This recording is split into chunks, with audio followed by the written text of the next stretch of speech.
had recently discontinued the service I actually had with Surfshark, and I didn't really have any much issues with it. But I decided that after my service time actually was up, I decided I was going to look around, to see what else was available. Because to be kind of honest, Surfshark works okay, but I still have issues with, had issues with it where, which were more or less, performance issues where, when I needed to use it, obviously it would drastically reduce my, data, and the speed of the connection, by sometimes more than half of what it is without being disconnected. But so as I was looking around, I kind of looked at a lot of different providers, but never really realized that there was even an option to where you could actually, in theory, get lifetime VPN service, which could be lifetime. Obviously, I realize that the companies can go out of business, and so like you might only get a year, or 2 years, or 3 years, or they might be in business for quite a long time. But you never know, I guess. So the thing is that I decided to basically get an account set up with this service that's called FastestVPN, and in it what they were charging for lifetime service was actually only $40. And so obviously, when you're paying $40 for VPN service that's for a lifetime, you got to realize that you might not be getting much. So I just decided to set up an account with them and use the service. And obviously, if you watched any of my other videos, you know that I basically use Linux, or Linux and Mint in particular, for most of my work. And if I need to do anything, like in Windows, I usually do it in a virtual session, using QEMU or VirtualBox to, run a copy of Windows. But that's kind of beside the point. But essentially, I got an account set up with this FastestVPN, and obviously what you're seeing on the screen right now is actually my the only thing I have from my experience, with them, because I didn't really think that there would have been any need for me to record, the performance speed and stuff like that using, like any other speed test software, that's like graphical interface or something. So essentially, I did have, an account with this service.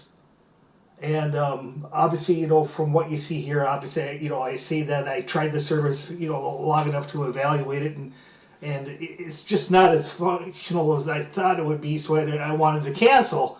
So then, obviously the support people, got back to me and said, well, can you kind of tell me why you want to cancel it, and if there's anything you can do to assist. And so, I responded back, obviously, telling them that I'm a Linux user, and I was initially having problems because I couldn't even get the connections to work while I still had Cloudflare,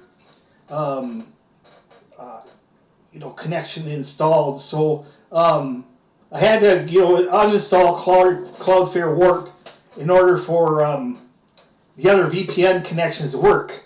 But Cloudflare was obviously just something that was actually used in the interim. After I disconnected or discontinued the service with Surfshark. As I don't use a VPN all the time, I just use it, when I need it for a certain occasions. So Cloudflare was working out for me, and then I actually got set up with FastestVPN, and um, and so obviously I say, I'm a Linux user and I set up the connections manually, because they don't provide any other sources of ways to connect, like a GUI interface or something that's a little bit simpler, so you can just select a city from a list or whatever. Unlike what Surfshark and or the VPN service I'm currently using does. So I just basically related that I obviously hadn't set up all the connections because I mean it's a little bit more time consuming, even though they provide you with a zip file, all the connection data. You still have to import that into the Linux VPN connection list. Under the network connection setup. And so, then obviously you got to enter your username and password also, to complete it. So I only set up a smaller number of connections in order to try it. So, basically, then I also was saying that, obviously there also is no information on how to set up WireGuard. And so, basically, even though FastestVPN suggested that, it was ported, there was no information on how to set it up, except what I got from them later that didn't work. So, basically, I decided I was going to, continue testing it for a little while and not cancel it right away. But obviously, then, I provided the text-based speed test that I can do on Linux, showing that the download speeds were not that spectacular, but I could get at this time was 80 megabytes per second, download and 40 upload. But then after I connected to the Chicago VPN, that number was obviously reduced to 7/10 of a megabyte per second download and 3/4 of a megabyte upload. So it wasn't even like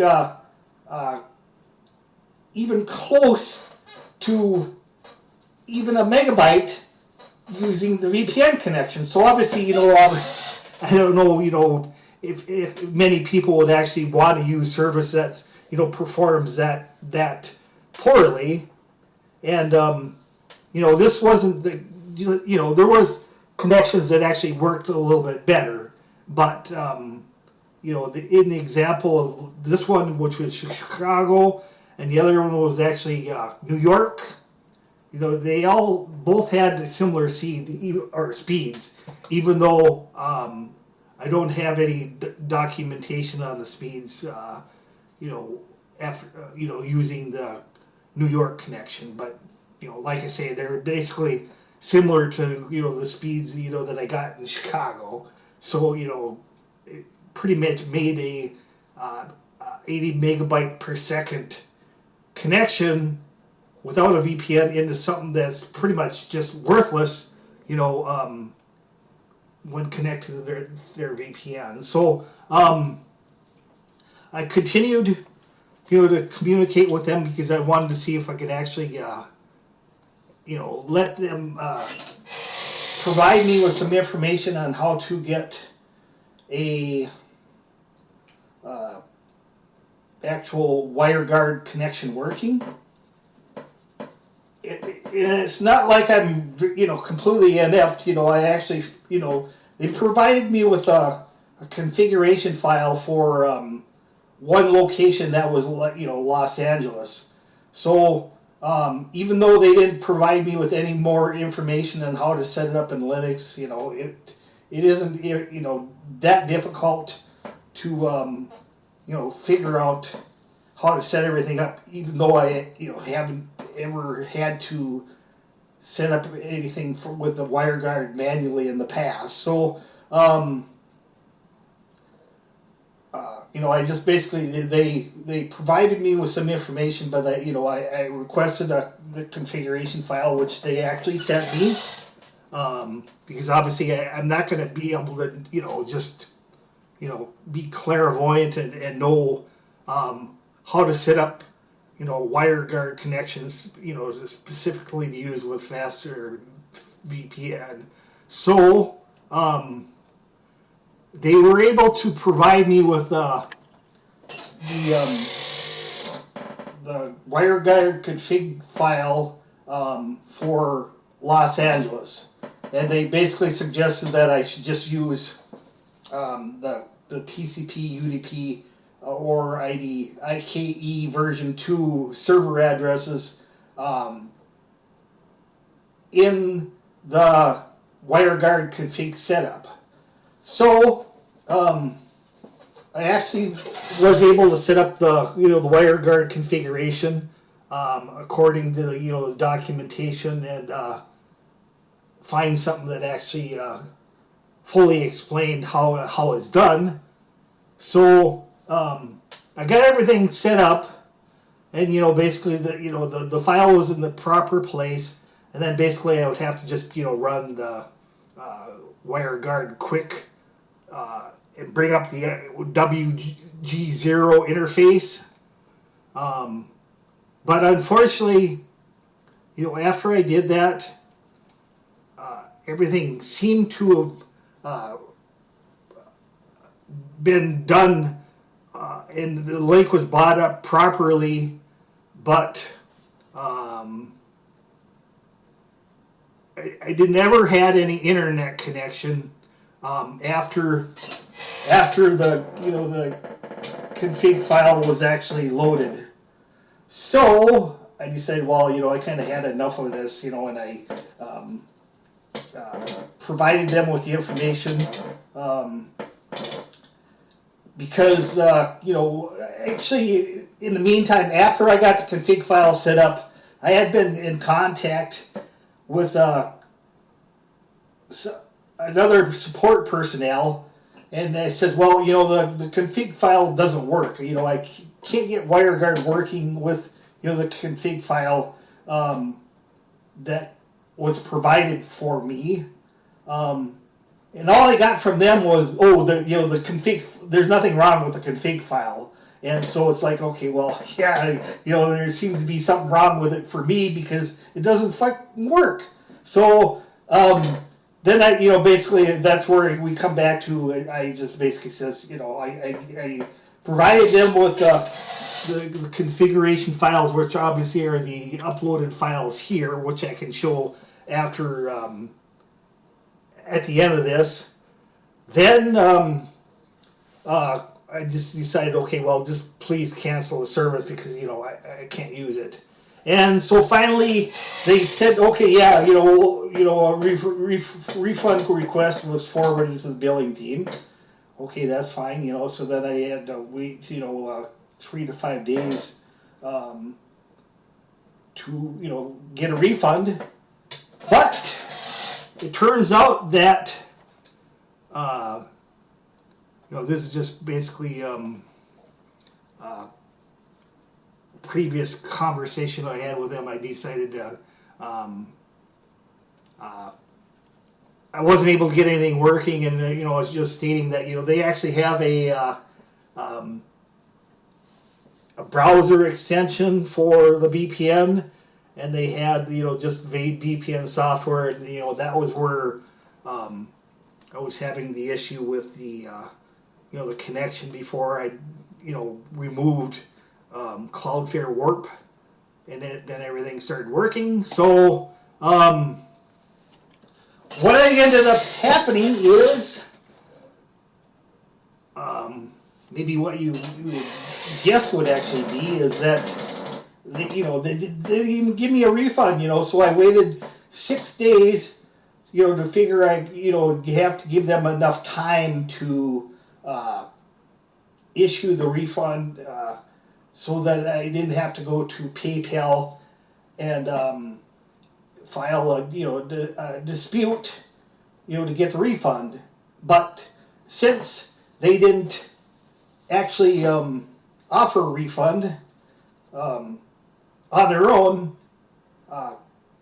Facebook or not PayPal had to basically just I had to file a case with PayPal,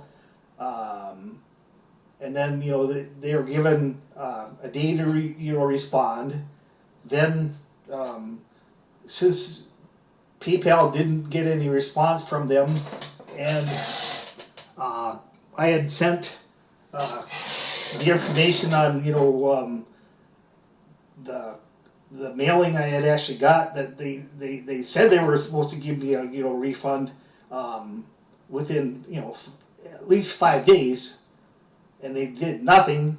So basically PayPal actually just refunded my money, and so obviously the entity that actually takes the money, or the seller name, is 360 Digital Marketing, Digi-Marketing Limited. So I guess that basically this is not really a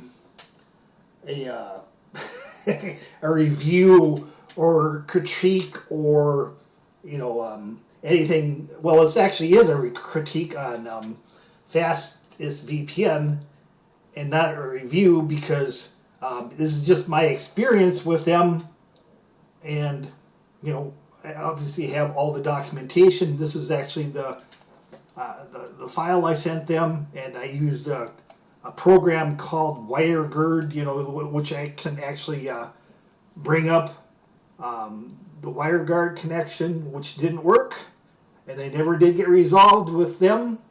So